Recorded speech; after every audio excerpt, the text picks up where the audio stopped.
Bum bum bum bum bum bum bum bum. Bum bum bum bum. Hey, anybody here today? Come on in. If I'm here, you should be here. Yeah, we got stuff to talk about. Yes, we do. And that will happen directly after the simultaneous sip. I know you'll enjoy it. It's going to be a good one. Now, you might wonder why I don't do the normal introduction to the simultaneous sip today, and there's a reason. I can't remember it. That's right, I read it every single time. One of the tricks of writing is that things that you can read are very different than things you read out loud.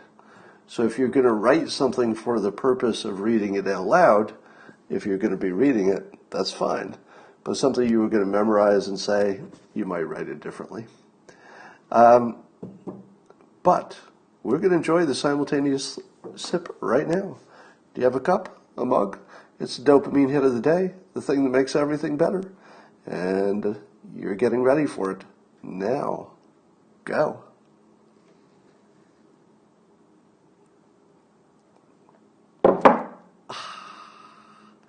Good stuff.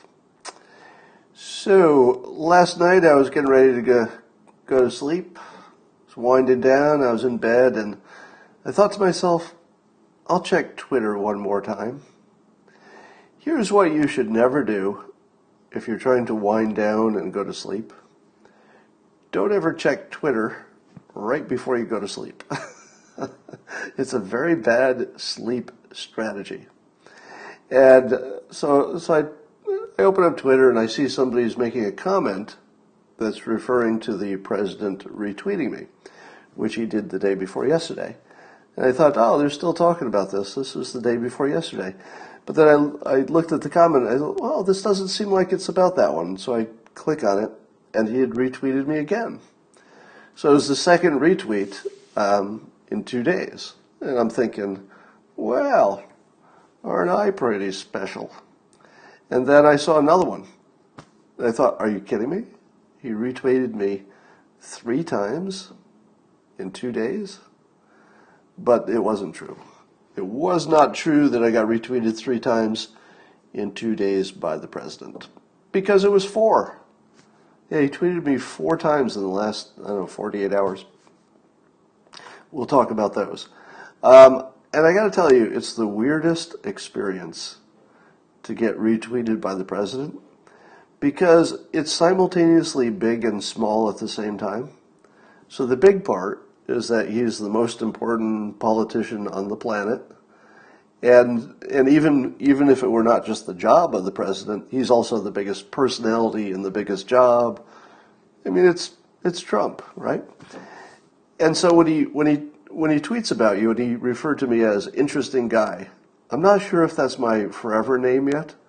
It doesn't have the crisp, insulting quality of his other nicknames. So I don't know if I can call myself interesting guy. It just needs to be a little more insulting. So maybe I can ask him for that later. Can you give me a nickname that's just a little bit derogatory? Because I don't think I can go with this one. It's not going to work. Anyway, so that's the big part, is that it's the biggest, the most important personality in the world, who is apparently, I caught his attention 4 times in 48 hours. So that's the big part. The small part is that when I'm experiencing it, it's just me and my phone. Christina's in another room, and it's just like, just me and my phone. That's it. So it's the weird combination of things. And then I woke up and saw a lot of comments that other people saw. So we'll talk about those things in a minute. I tweeted yesterday that if I ever become president, seems unlikely, but if I ever become president, I want to do such a good job that the news is about stuff like drinking water with 2 hands, walking down a ramp, tweeting about stuff. Have you noticed that the criticisms about Trump are completely off topic of his job performance? Have you noticed that? It happens kind of subtly because we get so drawn into each story It's hard to look at the larger trend. You get lost in the details. But if you just rise up for a minute and look at the headlines, let's just call up CNN randomly and see the types of stories that are anti-Trump. There's something about Breonna Keeler confronts Trump campaign official saying, "Are dead Americans funny to you?" All right, so the best they could do is that there's a campaign official who laughed about a joke. Okay. Here's another one. Trump takes first trip to the border. So that's a nothing. First trip to the border in 2020. Okay. How about fact-checking Trump's mail-in vote fraud claims? All right. Let's check that. So John Avlon is checking Trump's mail-in fraud claims. And as his source, he uses PolitiFact. So he refers to PolitiFact, and they have this little logo, you've probably seen it, that shows the meter going from false to true. And if it's really false, it's like it's on fire, it's a lie. So PolitiFact is their source for CNN to fact check the president. So I thought to myself, well, I wonder how credible they are. So I thought, I'll check the one thing that I know what the truth is. And it's the fine people hoax. And everybody who reads the transcript knows the truth. So this one's easy. You don't have to wonder what the truth is because it's just written right in front of you. There's no interpretation. It's pretty obvious. So you should go to PolitiFact, presumably, if it's a credible outfit, and it will have its little meter, which it does for all of its facts. And that fact will say the fine people hoax, or the fine people story, the allegation that the president called the marching Nazis fine people, it should have a big flaming false, right? If PolitiFact is credible, that's what it would be. So I look it up, and I'm looking for the logo, and it's not there. It's not there. The logo, the little flaming truthometer, is the primary branding thing that they do. They put it on every story. So every story has that, except for the fine people hoax. Instead of telling you it was true or false, they said, we're just going to show it to you in context. Here's the transcript. Why would a fact-checking organization not check the fact on the most important fact of the entire presidency? In my opinion, it's the most important fact. Because more than anything, it's what's behind the imagination that the president is a obvious racist and everybody knows it, and here's the evidence because of this fine people hoax. Think about it. PolitiFact left their fact-checking off the biggest lie in politics. Didn't say it was true, didn't say it was false. They just left it off. Think about that. And that's the source the CNN uses to fact-check him. So the CNN claim is that mail-in ballots would not be a massive fraud opportunity. They might be debating some of the details of that, and I would imagine the president is speaking quite approximately, as he often does. So he may not be true on every fact, but is there any thinking person who believes that mail-in ballots are not an opportunity for fraud? I can't even wrap my head around the opposing argument. I really can't. So that's weird. Here's what else they say. Trump falsely accuses Obama of treason. So again, here's one of the biggest, the worst criticism they could find of Trump's job performance. It has nothing to do with his job. It's just something he said about Obama in a political season, and he exaggerated, perhaps used treason when really he meant bad behavior, not technically treason. Is that a story? Again, if I run for president and become president, the best you could do is to have your biggest critics have nothing to say about your actual performance on the job and only talk about your personality, talk about some unimportant things that you said that might have been wrong, That's it. That's the worst they have on Trump. Are they talking about the economy? Do you know what November 3rd is going to look like? Here's what November 3rd is going to look like. The economy is going to be roaring back at record percentages, which will be misleading because we're coming off a low base. So just as Obama's performance with the economy was misleading, because he too was coming off a depressed base, everything looks good from there, Trump is going to get that same imaginary benefit. He's going to be able to say, hey, look, we had a coronavirus and things are up X percentage. Somebody says the Dow. Is the Dow screaming up? I'll bet it is. So the president's going to have an economy that's coming back. I don't think people will blame him for the economy being depressed, but they might credit him for it coming back. And I think that would be fair, because he has been pushing for it to come back, even at maybe greater risk for health problems. And so the economy will look good. What else we got? Let's take China. How is the president going to look in terms of China trade? Well, I think China's reputation is so bad that because Trump has been tough on China in general, he's going to look smart because he was tough on China, and it looks like his instincts about China have been completely proven true.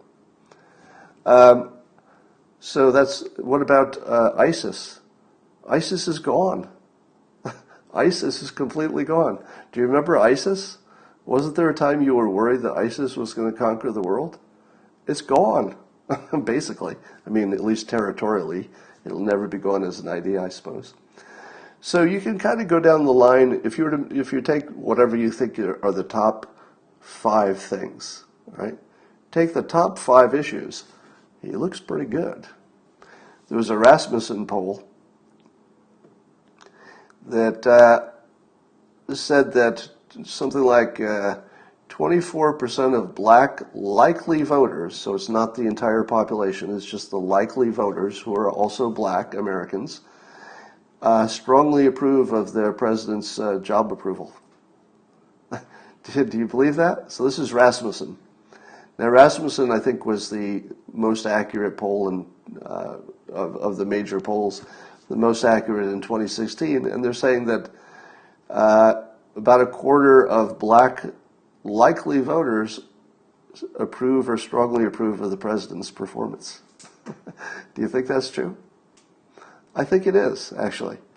Just anecdotally, and of course, anecdotally doesn't mean much, but it is my impression that he may have doubled his support in the black community. And why wouldn't he? Why wouldn't he? Right? Because I think the black community is looking at the same stuff everybody else is looking at. Do you think the black community likes crime? No. Do you think the black community likes a bad economy? No. Do you think the black community likes bad trade deals? No. So yeah, why wouldn't he have doubled support, even against all the bad press? Seems like he would have. All right, some other things. So one of the things that the president retweeted was my tweet in which I was tweeting about Shaun King.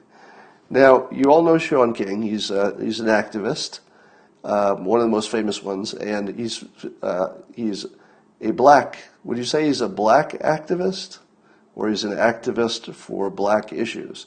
Now, the reason I ask that is that and I can't tell the story without this. All right. So when I start giving you this context, the first thing you should say is, "How is that relevant to the story?" Yeah, you're seeing it in the comments. So he is an activist for the black community who has the interesting distinction of not appearing to be black. Now, I have no opinion of what his DNA is, right? So I'm not going to go there. I'm just saying that the public opinion, other people, not me, look at him and say, "Dude, you don't even look black. I don't think you're black." Now, I don't know what he is. I'm not going to give you an opinion on that. I just think it's sort of obnoxious to tell other people what they are. So I'm not gonna get into that argument. I'll simply note that the most famous thing about Shaun King is that he's not black enough according to his critics. Okay? And when I say not black enough, I mean he looks like a white guy. Again, nothing wrong with that. I'm not saying he's white. I don't know anything about his DNA. I don't even have an opinion. I don't even care. Right? I literally couldn't care about any of that. But it's important to this anecdotal story here. So he was asked about whether the depictions of Jesus, who looks sort of white and European in most depictions, if he thought that needed to be, changed to be more historically accurate, and let's say incorporating the assumption that Jesus was less European looking and probably more Middle Eastern looking. And this is what Shaun King tweeted. He said, "Yes, I think the statues of the white European they claim is Jesus should also come down," meaning like the statues and stuff. "They're a form of white supremacy, always have been. In the Bible, when the family of Jesus wanted to hide and blend in, guess where they went? Egypt, not Denmark. Tear them down." So that was Shaun King's tweet. Now, here is the fascinating psychological part of this. The fascinating part is that when you see this tweet, isn't your first impression that the slippery slope, started with one statue, and then it was lots of statues, and then it's Teddy Roosevelt, and the next thing you know, it's going to be Jesus. Isn't that your first impression? That you started with something that wasn't that big a deal. It was just a statue, one statue in a world full of statues. But then it was lots of statues, and now it's, my God, they're coming for my religion. That's what it feels like, right? But let me suggest that if this had been the first and only issue, if you'd never heard about any statues, there were no protests going on, if the only thing you heard of was just this point, hey, why is Jesus always depicted looking European? Wouldn't you think that was actually pretty reasonable as a complaint? Seriously. If it was the only one, you weren't judging it as a continuation of something maybe you've got a problem with. If it was just by itself in isolation, it's actually the most reasonable complaint, which is what I said. So when I retweeted Shaun King, I thought to myself, in these times of great division and stuff like this, I don't disagree with that even a little bit. In fact, I've thought that all my life. When I went to Sunday school as a kid, I'm 10 years old, and I'm looking at white Jesus, and I'm looking at the Middle East, and I'm 10, and I'm thinking, how's this work? How'd you get this European guy born in the Middle East? So, and then Shaun King's characterization of it says it's a form of white supremacy. Now, if you've been watching me for a while, you know that I've been criticizing anybody who uses the word white supremacy because it's just hyperbole, and it's really not in a lot of the examples that people are using. In terms of how white people are thinking about it anyway, it has nothing to do with any of that. So I think most of that is just overblown. But in this particular example, I've got to say he's got kind of a point here. Because religion is, what's more important than religion? And Christianity being one of the big two, I guess, religions. It's super, super important in the world and in people's lives. And sure enough, the racial identity of historical Jesus was changed to make it white-like. How is that good? And somebody in the comments is saying he was a Jew and they could look any number of ways. Well, I think that that's a fair statement, that there are people who look all different ways. But I don't think anybody would disagree that the artistic renderings of Jesus were intended to look like a European. Okay. I'm not saying it's impossible that somebody could look a certain way and it's different from the other people, but I think you would agree that they intended to make him European. Don't you feel that that's a safe statement? I mean, I'm not a historian, but it feels like that's safe, right? So I think Shaun King was just right. All right, I will be happy to criticize him in places where I think he's wrong, but why can't we just agree with him when he's right? And I think what's fascinating about this is if you take in the context away, you would say, yeah, that's a pretty good point. Maybe you should do something about that. Now, I'm not a believer, so it's not up to me. I'm not in this fight at all. Whichever way it goes is fine. I think everybody should see Jesus the way they want to, right? Why can't Jesus be exactly the Jesus you want to see? Why can't black people have black Jesus? Why can't the Chinese have Chinese Jesus? Because he is Jesus, right? You're not exactly fitting into a little box. There's only one of them. So whatever the believers want to do with Jesus, that would be their business. Here is a horrible little story. So what's interesting about that is that the president retweeted my comment, which was also agreeing. Part of the comment was I said Trump just won 2020. Because if the protesters come after Jesus, that's the end of the election, isn't it? Now, the Shaun King thing probably will just stop with one tweet. But imagine, if you will, that it becomes a thing. Even if I agree with it being a reasonable thing that should be discussed, it is the end of the election. Is there anybody who would disagree with that? That if this Jesus thing became more of an issue than it is more than just a tweet, it would be the end of the election. So President Trump retweets it. Do you see how clever that is? Do you see how clever it is for the president to retweet that? Because in its form as it was, just as a tweet, it's just a blue check person who tweeted something that has been said before, not much to it. But because the president tweeted not only my comment that would basically be the election, but he also tweeted the part where I agreed with Shaun King. Think about it. He didn't make a comment about it. He just tweeted it. So the fact that he would want to boost that signal because it's good for his campaign is pretty clever. I'm going to say that was a well-chosen retweet. Because if that gets bigger, the election's over. I'll get back to some more Trump retweets in a minute.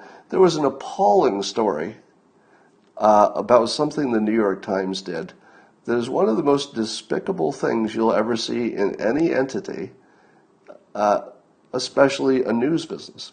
So the New York Times decided to do a story about a fairly famous blogger who conceals his real identity. And he blogged under the name of Scott Alexander, but that was actually his first and middle name. So his real last name he keeps secret because he's a psychiatrist and he doesn't want his blogging, which can be a little more controversial, to bleed into his real work. He could get fired, his clients would have a problem with it. So the New York Times says they contact him to do a story about his blogging. Now, I've talked about Scott Alexander's blog before. It's one of the most brilliant and insightful things you've ever seen. Like, ever. That's a pretty big statement, right? But it is one of the most insightful, smart, fresh views you've never seen before. I've quoted him before. One of the most interesting thinkers in the world, really, and very well informed.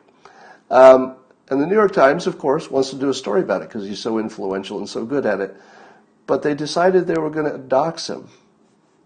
They were going to do a complimentary story about him because I guess the angle was he got a lot of stuff right about coronavirus before the experts did. So it was going to be a complimentary story about how he got things right before the experts were, and he's an influential, great blogger, and their policy is that they reveal real names. And of course he asked them not to, and they said, no, it's our policy, we have to reveal real names. Now, they were going to write a positive story and destroy his life intentionally, knowing they were doing it because it's just their policy. It's just their policy to use a real name. Yeah, we can't make an exception because it's just our policy. And I don't know if they did or they're going to. I don't know the status of this. I can't tell if. But what it caused him to do was to delete his entire blog, not just a blog post, but the entire history of his blog. One of the most valuable contributions to civilization. And he deleted it. He kept the backup, so it's not gone forever. But he deleted it and wrote about it. Now, I could not hate the New York Times more than I do right now. It's just evil. There isn't really any other way to spin this. If you're telling me that the New York Times has a rule and they just can't break that rule, well, okay, but it's an evil rule. Do you know who else had a rule? Hitler. He had a rule too. They weren't very good rules. We wish he didn't have them. So New York Times, why don't you take your rules and shove them so far up your fucking evil asses that we can see it in your eyes? You shouldn't even be able to stay in business after something like this. Because it's one thing to do something accidentally. I'm very forgiving about accidents. It's one thing to have a different opinion. I accept different opinions. It's one thing to be political. It's one thing to be hyperbolic. It's one thing to fail the fact-checking. There are lots of ways to have bad behavior. But doxing a guy that you actually like and you're writing a story because of how much he's added to the world, and you know you're going to destroy his life by revealing him, that is so fucking evil that I can't even wrap my head around it. Amazing. And by the way, this guy isn't political. There's nothing political here. He's literally just a helpful voice in the world. That's it. And they're destroying his whole fucking life. Oh, it's worse than that, because his patients will suffer. He's a psychiatrist with a big group of patients. Do you think that they will be unaffected by this? No. No, they will be affected. Fucking evil. All right. And the other thing that the president tweeted was just an article I retweeted, which was that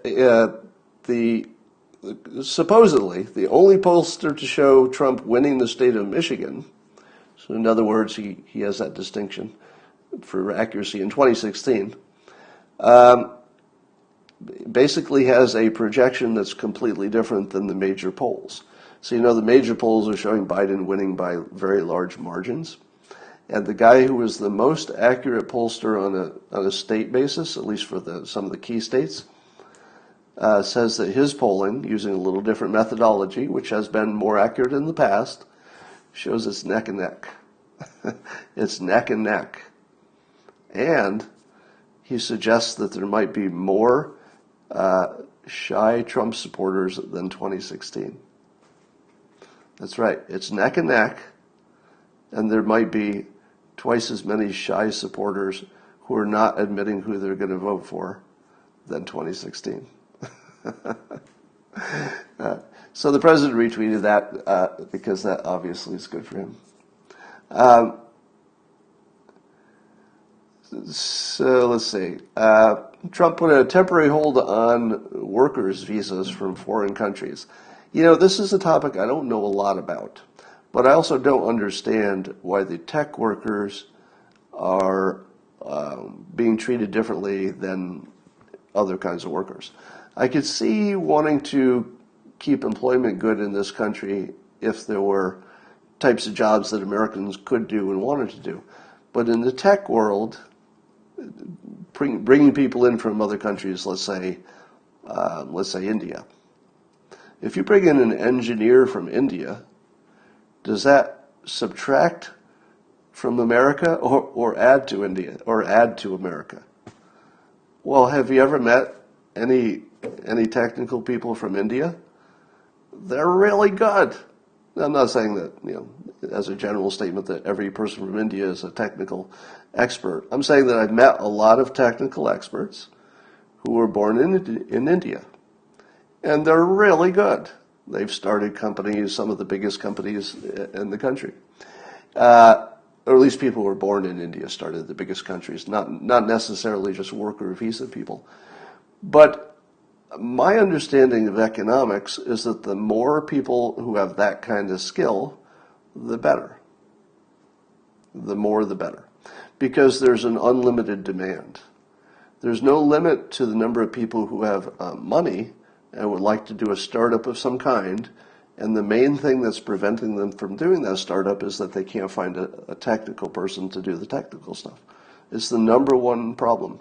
You probably think the number one problem for startups is getting money, right? It's actually not, in my opinion. Somebody might disagree with this. The number one problem is finding technical talent. If you get that right, you can usually get money too. So I don't understand this, but I also haven't heard the full argument. And it's a temporary restriction. We'll see if that becomes permanent through the end of the year. I want to read you how CNN is currently characterizing the Russia collusion coup against the president. All right, so that's my characterization, that the Russia collusion hoax was essentially a coup to remove the president. So that's the way I would call that. So CNN, of course, you would say to yourself, well, they were certainly hugely embarrassed by covering it as if it were true for, 2 years or whatever, only to find out the entire thing was just a hoax and made up, and the president didn't do anything wrong, and it was bad actors in the government, etc. Exactly the opposite of what CNN had reported for 2 years. So do they say, gosh, we should have got that wrong? No, this is the way they're deciding. This is an opinion piece. Doesn't matter who. It's on CNN.com. And here's their characterization of that. I just got to read you the sentence because it's hilarious. While, quote, while some misconduct related to the Russia investigations has been uncovered, that's just the first part of the sentence. Some misconduct. Yeah, there's been some misconduct. A little bit. Hardly worth mentioning. You don't need any details, but there was some misconduct related to the Russia investigation. It's been uncovered, yeah. And several former FBI officials have been chided for their handling of certain aspects of the probe. Chided. They have been chided. Now, CNN does not say that the FBI did very, very bad things as part of what seemed to be a larger plot to remove the president who was legally elected. No, they say that several former FBI officials have been chided. Oh, they've been chided. I don't even know where you come up with the word chided. Could you come up with a softer word to criticize somebody? Let me see if I can use this word. Joseph Goebbels, who was the Nazi propagandist, a number of people have chided him for some of the things he did.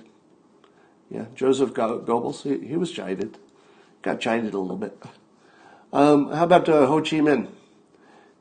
Killed millions of people.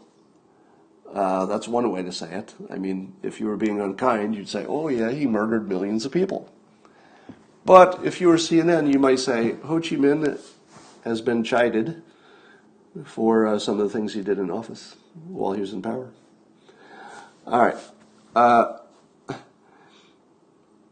Let's talk about the Bubba Wallace news story.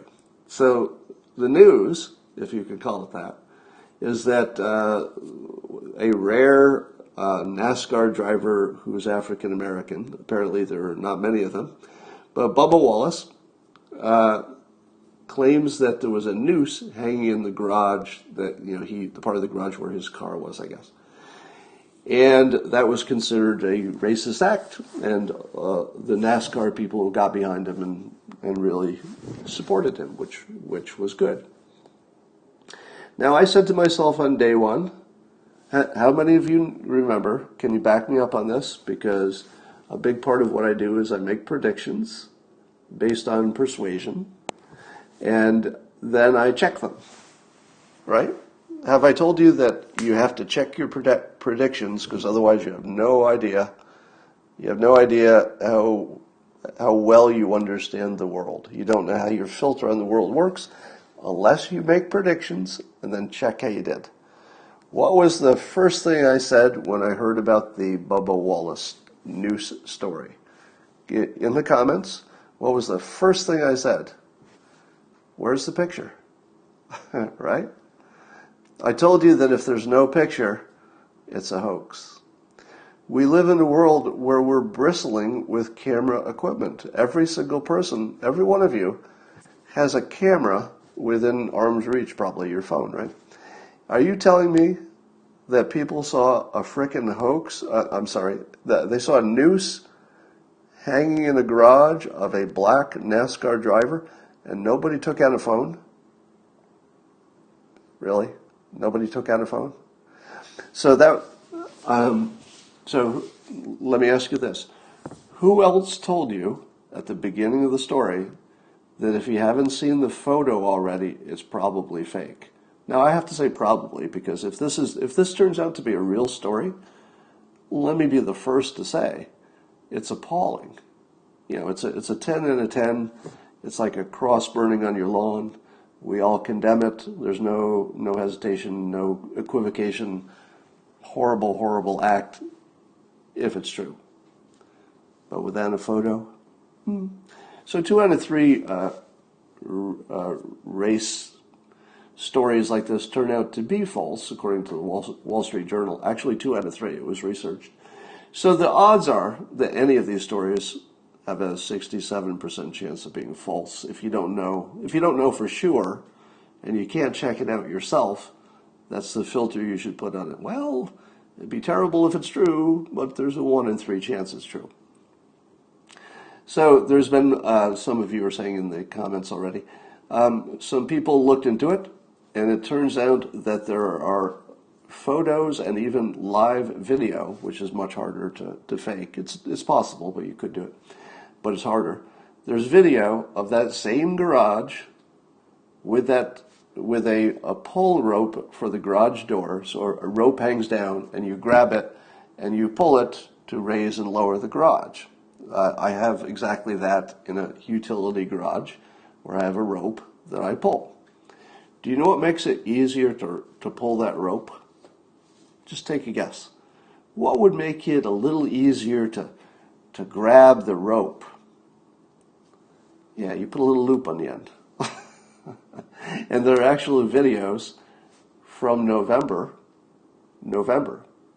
of that same garage number 4, with the pull rope from the thing hanging down, and there, in miniature, about the size of a hand, not the size of a neck, not the size of something that could go over a head, but more like the size of something you'd put your hand through, that was noose-like at the bottom. Now, if I hadn't seen it on video, because somebody was just filming back in November and they were just filming the cars, and they go right by it, and you see the thing hanging down, and it's obviously just a pull rope for the garage. Now, somebody cut it off, allegedly, so that there are no photos that you could take now, because it was cut off. But back in November, you could see it, and it was clearly just a pull rope. So that's one of the biggest stories in the country, and it's just so obviously debunked once you see the video. But how many people will see the video? What percentage of the country do you think will ever know that that's fake? Well, let's look at, say, CNN. Because, let's see, it's funny, that story seems to have disappeared from the front page. Just checking. All right, well, let me do a search on CNN and see if they've got any kind of story. So, Wallace news story. See if there are any updates. Nope, that story seems to have disappeared. I just did a search on CNN's page and the story isn't even there. It doesn't exist as any kind of a story in a search. Unless they come up in the wrong order. Let's see. Oh, it is there. But it came up in the wrong order. All right. I'll just quickly look at it and see if it mentions even the possibility that there are videos of this in the past. Blah, blah, blah. People looking into it strengthens our resolve. It's a horrible thing. He's set to race. Blah, blah, blah. It's a despicable act. This will not break me. And by the way, somebody pointed out that the garages in question have these, multi-million-dollar cars and tools in them. Of course they have video. You know they have video because it's like super expensive equipment in all these garages. So there's video of all this, so we're going to know for sure. Phelps would not say what, if any, video cameras may have been recorded at the track. So the official won't say if there was video recording. Why would you not say that? Is it for security purposes? No. It's because somebody looked at the video and they know that there's nothing there. People are enraged. Yeah, okay. The sick person who perpetrated it must be found and exposed. Yeah, so CNN does not make any reference to the fact that there exists video on YouTube which shows it in November as a hand pull. Do you think that they ought to at least mention that other outlets are treating it differently? So this is the world you live in, where the world is presented to you as completely fake. All right. So give credit to The Last Refuge, that I think did the most thorough job of showing photographs, before and after and debunking it. But there are other sources for that. But The Last Refuge seems to have been all over it. All right. And that's about all I wanted to talk about today. Some of you saw my ring. I'll just say again, just for the purposes of completeness, I was supposed to get married with Christina in May, but coronavirus delayed that, and we rescheduled, and we were trying to figure out honeymoon and wedding date, and finally we decided that we would just call ourselves married. We will actually get married within, I don't know, next 30 days probably. But we decided that the government doesn't get to decide if we're married. You know what I mean? It's one thing to say, okay, there's a process. Everybody has the same process. You have to go through these things, and then you're married. And I don't mind that if it's easy, if it's traditional, if the bride wants it, if the family wants it. I don't mind doing any of that stuff.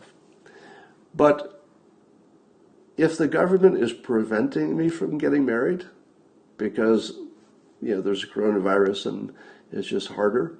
I mean, it took us a long time just to get the paperwork, to get the license, because nothing's easy. You can't go to the office in person, and you got to do things from the mail. And there's a website, but it doesn't look like it worked, so you're not really sure if it came through. And then you have to get a person who takes it in person down there for you and signs it. It's like they've made it unnecessarily complicated. But does anybody know why the ceremony matters? Does the ceremony matter just because you have a witness? I mean, I could get a witness to sign a document. It doesn't need to be a ceremony. So here's the point. Here's my point. I don't believe the government gets to tell me if I'm married. Do you agree with me? Would you agree that the government is not in control of whether I am married? I'm married. That's it. So it's not the government's decision. I don't want their opinion on it. When things are back to normal, as soon as we can do the ceremony, we'll do it. So we'll wrap up the details. But don't tell me I'm not married. I'm just not legally married. Somebody says, why at your age get married? Just stay as domestic partners. Well, there are lots of reasons. But one of them, and a lot of it has to do with the level of commitment you're showing to each other, etc. But a lot of it is financial. right? Because you're both committing yourself, and you have to know that there's a financial, safety for both of you, etc. So that part's just common sense. You have to get that taken care of. But the other part is just existing in a world that requires labels. Yeah, the optics of it is exactly as somebody's saying. The ability to say somebody is my wife is really convenient. It's really easy. It's clean. It says everything you need to say. All those other words for it, this is my domestic partner, blah, blah, blah, blah. It seems to minimize the other person, and it just takes something away from it. So, of course, it's a considered decision, but there are some just advantages to it. Just makes everything a little bit cleaner in our current system. But prenup, of course, yes. Prenup is just pretty much standard business if you're my age and you have assets. Somebody's asking about divorce and division of assets. No, don't worry. I'm an adult. I live in the real world. I know all the risks, and we do what we needed to do. Oh, did Project Veritas drop a new video? How about that? Let's look at it. Don't go away. Don't go away. The best part of this Periscope just happened. All right. So, remember I told you last week that there would be some major red pills dropping? And I said it's not one story. It's going to be like a quilt in which there'll be squares of the quilt which will be dropping from the sky. And one of these squares may have just dropped. Let's say Facebook, Project Veritas, and see what comes up. Project Veritas exposed CNN and Facebook. Is this the new one? No, that's the old one. Let's see what Project Veritas has going.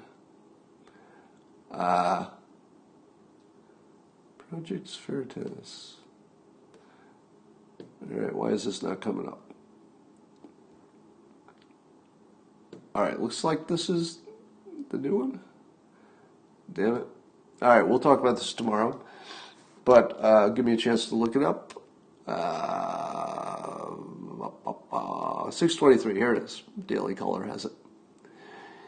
Project Veritas video shows Facebook content moderators discussing censoring conservatives, reveals, quote, exception given to Don Lemon for hate speech. So, let me play it for you. Have you not heard it? Let me play it for you. You don't have to see the faces because they're all sort of semi-concealed and stuff.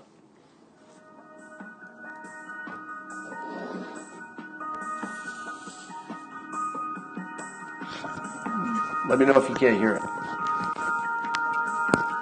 It's simple. As you say, be brave. I am more brave than I am scared of any trouble that anybody could give me for breaking some stupid NDA. I think the truth is more powerful than any NDA. To stick up for the voice of the people. Facebook. Yeah. Facebook's notorious for it, and they say they don't, but it's clear that people's content don't comes up because it's been defiltered off the queue.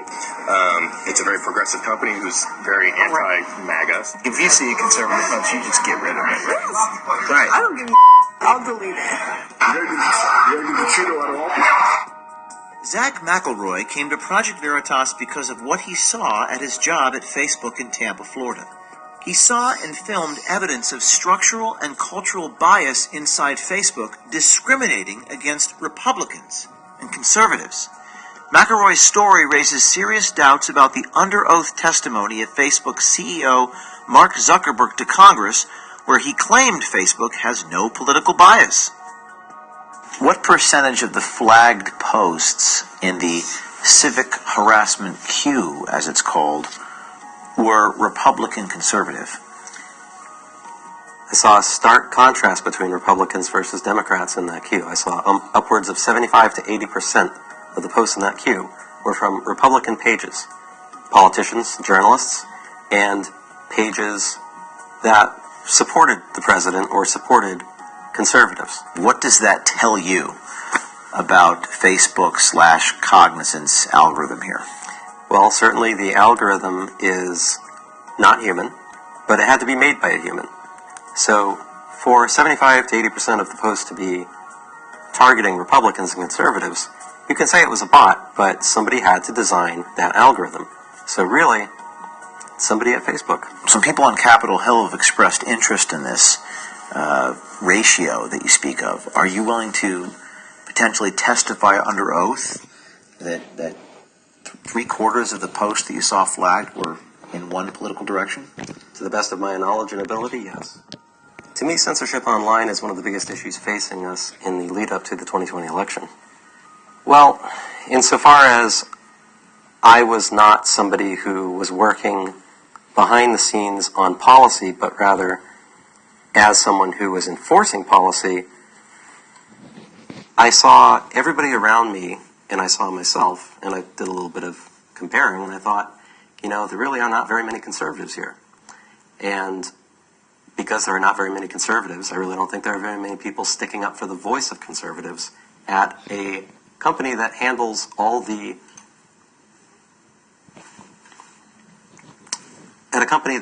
the flow of conversations, basically a large portion of the discourse online.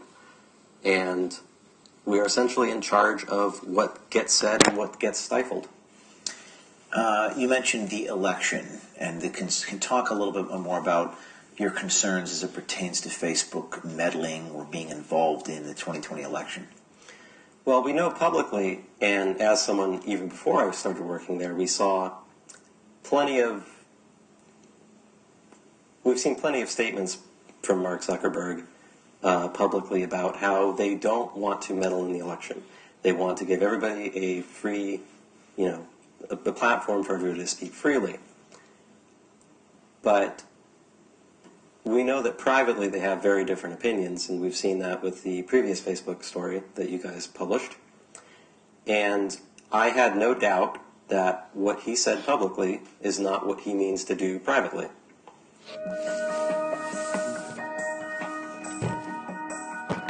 Let's go to the Trump cartoon, this one here. Is this something that you... All right, it's a little bit longer than I thought it was going to be, but I will call your attention to it and say you should all watch it, because today might be a lot different than you thought it was going to be.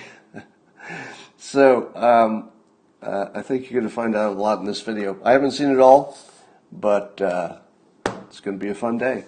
All right, that's it for today. I'll talk to you tomorrow.